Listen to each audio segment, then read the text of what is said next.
Olá, irmãos. É, a paz da parte de Deus a todos. O meu nome é Wesley, né? Eu vou estar divulgando aqui o número do meu telefone para as pessoas que tiverem interesse em entrar em contato, tirar algumas dúvidas e também poder me ensinar alguma coisa também é válido, tá, gente? Não sou dono da razão, não, e estou aprendendo junto com todos vós a caminhar nesse deserto, tá? Meu número do DDD é 11, meu número é 9 50 56 76 55, tá? Eu vou estar falando agora a terceira parte do deserto, né? Eu gravei já 2 vídeos falando da primeira parte, da segunda parte, e vou estar falando agora sobre a terceira parte do deserto e, consequentemente, estarei também falando sobre a quarta parte do deserto, que eu vejo o deserto em quatro partes, 4 etapas, tá? Então vamos lá. A terceira fase do deserto, eu dividi ela em 15 estágios, né?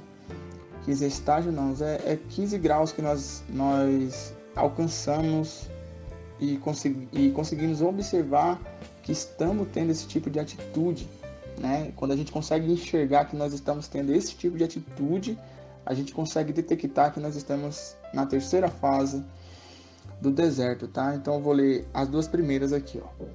A autoconfiança e autoestima, tá? Normalmente, quando a gente está na primeira fase, na segunda fase do deserto, a gente fica um pouco para baixo, né? Um pouco não, eu tô sendo até bom. A gente fica muito para baixo, fica debilitado, não quer se alimentar, não é? Não quer sair, não quer ter uma vida social, não quer ver os familiares, não quer ver os amigos, né? Por causa da falta de confiança, né? Você fica naquela, fala, puxa vida, todo mundo vai perguntar sobre a minha esposa, todo mundo vai querer ficar entrando nesse assunto e eu tô ainda magoado quanto a esse assunto, né? E então, quando você sai dessa primeira etapa, a primeira fase do deserto, que é onde você está nessa situação, você começa a entrar na segunda fase do deserto, onde você começa a reconhecer os erros que você teve, a porcentagem de erro que você estava tendo, né?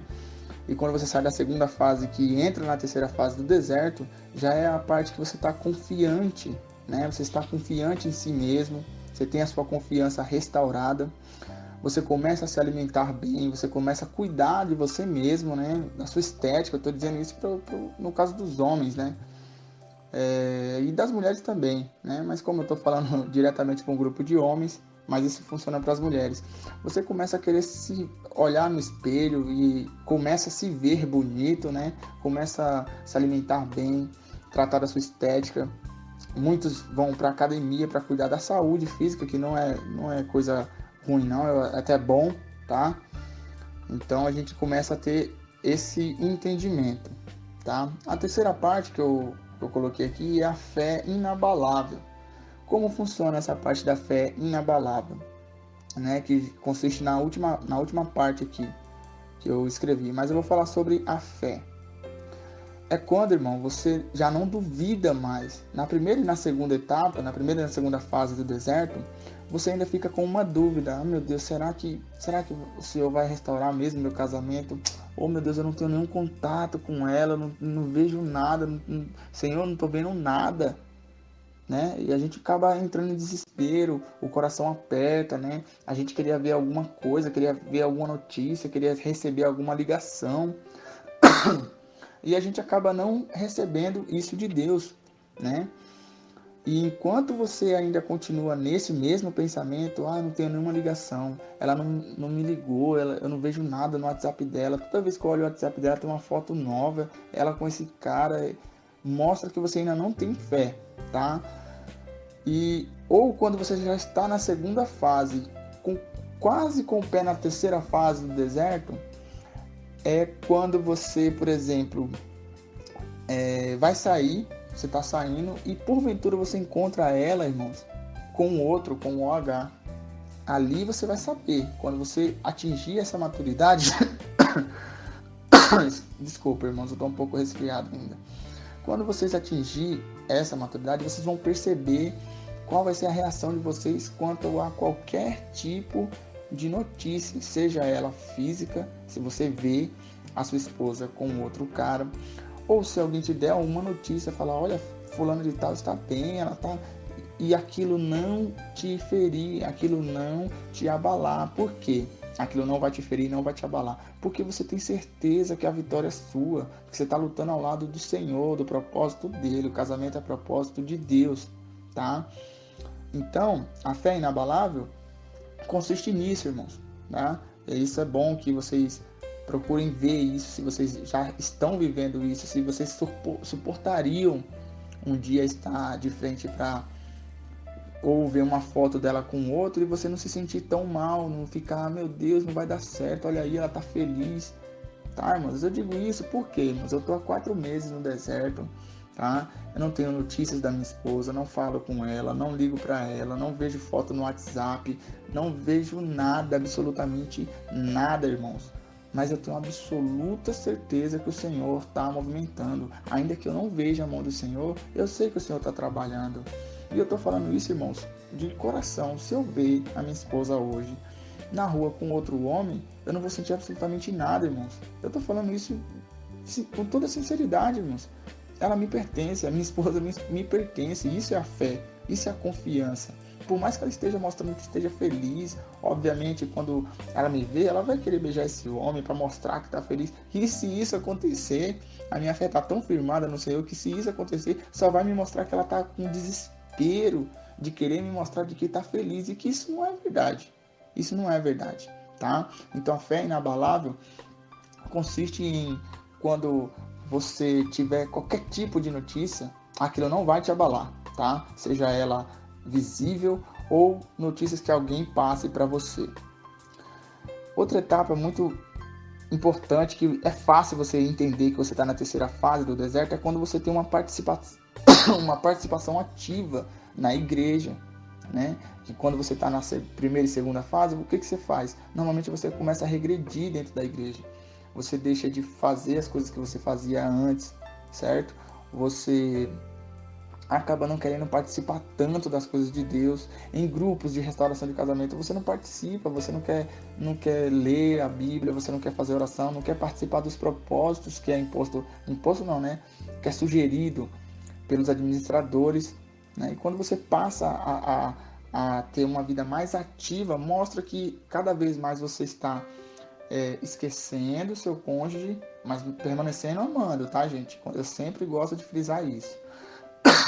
A gente começa a caminhar para a quarta etapa, esquecendo o cônjuge, mas mantendo o amor. E como isso acontece? Justamente com todas essas fases que eu estou falando, né? Autoconfiança, autoestima, a fé inabalável, a participação ativa, né? Outra coisa, a felicidade em ajudar as pessoas, tá, gente? Você vai perceber que quando você estiver no seu trabalho e uma pessoa passar por um problema, né, estiver passando por um problema no relacionamento, no casamento delas, você vai conseguir enxergar que você vai poder ajudar aquela pessoa. Você vai chegar para ela e falar assim, olha, vem cá, o que está acontecendo? Acontece isso, isso, isso e isso. Você vai, a partir da experiência que você está tendo da primeira e segunda fase do deserto, você vai passar para aquela pessoa, olha, não faz isso aí vai destruir o seu casamento, e tal. Vai dar conselho para a pessoa. No dia seguinte, aquela pessoa vem falar assim, poxa, fulano, tudo aquilo que você me falou foi bom, foi bênção, viu? Olha, meu esposo melhorou, minha esposa melhorou. Você vai ficar feliz em sentir que você ajudou aquela pessoa. Essa é a felicidade, né, que a gente tem na terceira fase do deserto. A vida cristã ativa, né, que é também mais um tópico que eu coloquei aqui. 90% das pessoas que estão no deserto, eu digo desse grupo, 90% não era cristã, tá? A gente consegue ver isso nas conversas, ou tinha um cristianismo muito baixo, tinha um nível de cristianismo muito pequeno, não tinha vida de oração, tá? Eu digo isso por mim mesmo, tá, irmãos? A minha oração demorava 1 minuto, irmãos, e eu orava 1 vez por dia. Hoje eu oro 3 vezes por dia, minha oração tem durado, por mim mesmo, as minhas orações têm durado em 5, 10 minutos. Com parceiros de orações, as minhas orações têm durado aí 30, 40 minutos, que eu tenho orado por irmãos que pedem para que eu ore, tá? Isso também me faz feliz, orar e interceder pelos irmãos, tá bom? Então a vida cristã ativa significa o quê, irmão? Que quem não estava que não tinha uma vida com o Senhor, que não tinha essa dedicação de ler a Bíblia. Você pode parar e analisar, irmãos, a vida que você tinha antes e a vida que você tem hoje. Você lê mais a Bíblia, você tem mais contato com o Senhor, você tem mais oração com o Senhor, você está mais perceptível quanto o pecado, né? Você está se afastando do pecado, está buscando mais a Deus, tá bom?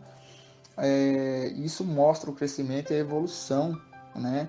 Você começa a sentir útil a Deus em ajudar as pessoas, tá bom? Estratégia de batalha é algo também que o Senhor tem me ensinado nessa terceira fase. Eu não sei se Ele faz isso para todos, mas para mim Ele tem me ajudado muito, tá? Tem ensinado como eu devorar. Por exemplo, irmãos, a estratégia de batalha que o Senhor me deu hoje para estar lutando pelo meu casamento é o seguinte: eu oro de manhã cedo por mim, agradecendo pelo que o Senhor tem feito por mim, tá bom? À tarde eu agradeço porque o Senhor cuidou de mim, não me livrou de acidente e tudo, tá bom? À noite eu agradeço por todas as provisões que o Senhor tem me dado e orando cada vez mais para que o Senhor me aproxime dele, me faça amá-lo, me livre do pecado. E às 3 horas da manhã é a hora que eu oro somente pela minha esposa, para que Deus tire ela do engano. Essa é a estratégia que o Senhor tem me dado. Por quê? Durante o dia, o Senhor me faz esquecer dela, o Senhor tem me ajudado, tá? O Senhor tem me ajudado. E isso acontece com a maturidade espiritual. Quando você está ali trabalhando e você começa a pensar no seu cônjuge, normalmente quem está na primeira e na segunda fase do deserto já começa a sentir tristeza, já começa a sentir dor, já fica para baixo, cabisbaixo. E quando você está na terceira fase do deserto e você lembra do seu cônjuge e esse sentimento começa a entrar no seu coração, sabe a primeira coisa que você faz? Clama a Deus. Fala: Senhor, eu estou lembrando do meu cônjuge agora, Senhor. Eu estou começando a sentir dor, tristeza. Eu não quero sentir isso. Ajoelha e ora, tá? Isso é maturidade espiritual. O cuidado que você tem quando você vai falar com o seu cônjuge e mostrar a transformação, né, irmão? Você já não está mais preocupado em, olha, eu estou mudado, olha, eu estou diferente. Não, você simplesmente faz a diferença. Você torna-se diferente, né? Outra coisa que a terceira fase do deserto ajuda muito, conhecimento bíblico, irmão. Eu tenho muito pouco conhecimento bíblico, tá? Tô adquirindo agora. Estou começando a adquirir agora através desse deserto, que tem me ajudado muito, tem me abençoado muito. Eu tenho lido muito. Outro dia eu fiz um propósito de jejum de 24 horas.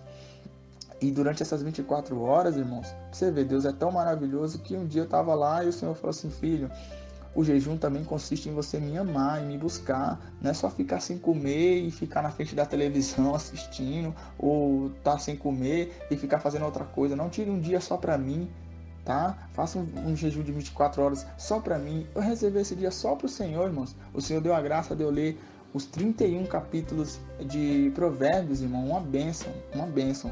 Isso é maturidade, isso é conhecimento bíblico, tá, irmãos? Aquilo ali começa a entrar na gente, a gente começa a se sentir feliz. Você começa, a terceira fase do deserto, você começa a sentir felicidade por saber que Cristo é com você, por saber que a vitória é certa, tá bom? O perdão espontâneo, irmãos, tá? Se você ainda não consegue olhar seu cônjuge, conversar com seu cônjuge sem lembrar do que aconteceu, irmão, você ainda está na segunda fase do deserto. Você nem perdoou o seu cônjuge, muito menos o OH que está com ela, tá? E enquanto isso não acontecer, você não vai sair da segunda fase do deserto. Você só sai quando você sente que você perdoou mesmo, de coração. Você não sente mágoa, você não sente rancor, tá bom? É o que eu digo também, que quando a gente está na terceira fase do deserto, a gente tem ausência total de ira, raiva ou rancor, tá, irmão? Eu tô falando isso de mim mesmo. Eu era muito iracundo, eu me irritava muito fácil, irmãos. Eu me irritava muito fácil, o deserto arrancou isso de mim. Tanto é que no serviço, uma vez o encarregado falou que eu tinha feito algo que eu não tinha feito e eu não fiquei bravo por isso. Depois ele veio conversar comigo. Ué, você fez? Eu falei: não, eu não fiz. Ué, mas por que você não falou? Eu falei: porque eu não queria causar briga, não queria discutir, né? Eu simplesmente aceitei o que você estava falando. Então, irmãos, mostra maturidade, sabe? Ausência total de ira, de raiva, de rancor. autocontrole, você não sai discutindo com todo mundo, você pensa mais antes de falar, você entende que você tem 2 ouvidos e uma boca para ouvir mais e falar menos, né? A própria palavra fala que quem fala menos erra, quem fala muito erra muito, né? Quem fala menos erra menos, e isso é verdade, né? E entra as 2 últimas fases, que é a que eu gosto mais, a confiança plena em Deus. Você não usa palavras como se Deus quiser, minha esposa vai voltar. Não, não, você não usa. Você não usa, depende da vontade de Deus. Não, você não usa, né? Qual é a outra palavra, meu Deus? Se, depende, talvez. Ah, sua esposa vai voltar? Ah, talvez. Não, irmão. Ah, você está usando aliança, por quê, Wesley? Porque minha esposa vai voltar. Como que você sabe disso? Porque estou do lado de Deus que opera milagre. Eu tenho confiança em Deus. Deus é poderoso demais, tá? Na hora que eu chegar no nível que o Senhor quer que eu chegue, porque eu estou nesse deserto por um propósito de Deus, tá? Você também entende isso, que enquanto você não atingir o propósito que Deus quer que você atinja, você não vai ter seu casamento restaurado. O foco não é o seu casamento, tá? Quando você chegar na terceira fase na terceira fase do deserto, você entende que o foco não é mais o seu casamento. O seu foco é a sua aliança com Cristo. É isso que a terceira fase do deserto te mostra. Você fica tão focado no Senhor que você começa a entrar na 4ª fase do deserto, né? Que já é a sua vida independente do seu cônjuge, né? Onde você entra na última etapa aqui que eu vou falar aqui sobre a terceira fase do deserto, que é esquecer o cônjuge, mas manter o amor. Você chega num grau de tão felicidade que você está completo. Jesus te faz feliz por completo. E você já não vê algo impossível na sua vida. Você já vê a certeza de que Deus vai cumprir tudo aquilo que tem no seu coração quando você atingir aquilo que Deus quer nos seus propósitos. Tá bom, irmãos? Lembrem, nós estamos no deserto simplesmente para nos aproximar de Deus. Pode notar, irmãos, qual era a porcentagem de cristianismo que havia em você antes do deserto. Alguns aqui era 0. Outros aqui, eu duvido que tenha irmãos aqui que estejam nesse deserto que tinha pelo menos 50% de cristianismo ativo. Não tinha, irmãos, tá? Não tinha. Vocês olhem para trás e vejam a evolução que vocês estão tendo. Irmãos, eu não lia a Bíblia em casa. Vocês acreditam nisso? Eu não lia a Bíblia em casa. Hoje, para a honra e glória do Senhor, eu digo que eu li o livro de Provérbios inteiro em um dia, irmãos. Coisa que eu falava, meu Deus, eu vou ler a Bíblia, não acredito, tem que ler esse negócio. E hoje eu chego em casa e falo, meu Deus, eu tenho um tempinho com o Senhor. Você começa a querer e desejar o Senhor, sabendo que aquilo é o mais importante para você. Escutem isso, irmãos, enquanto Deus, Jesus Cristo, não for o primeiro em teu coração, você não vai restaurar o seu casamento. Esse é o propósito do Senhor, que Ele seja o primeiro em sua vida, que Ele seja primordial e que você o ame acima de tudo, né? O que está escrito no livro de Mateus, capítulo 6, 33, buscar em primeiro o reino de Deus e a sua justiça. É isso que Deus quer, que a gente o ame, né? A própria palavra lá no livro de João, capítulo 14, 21, fala assim, aquele que tem os meus mandamentos, o que é ter? É conhecer, tá? Aquele que conhece e aquele que os guardar o quê? Viver, praticar, aquele que tem e os guarda, este é o que me ama, e aquele que me ama será amado de meu Pai, e eu o amarei e me manifestarei a ele. São promessas maravilhosas que o Senhor tem para nós, apenas a gente atingindo aquilo que o Senhor quer que a gente atinja, o amor, tá? Ixi, gente, eu fiquei falando aqui e eu não olhei aqui para os minutos, perdão, tá? Deus abençoe a todos e espero que esse áudio possa ajudar os irmãos. Deus abençoe.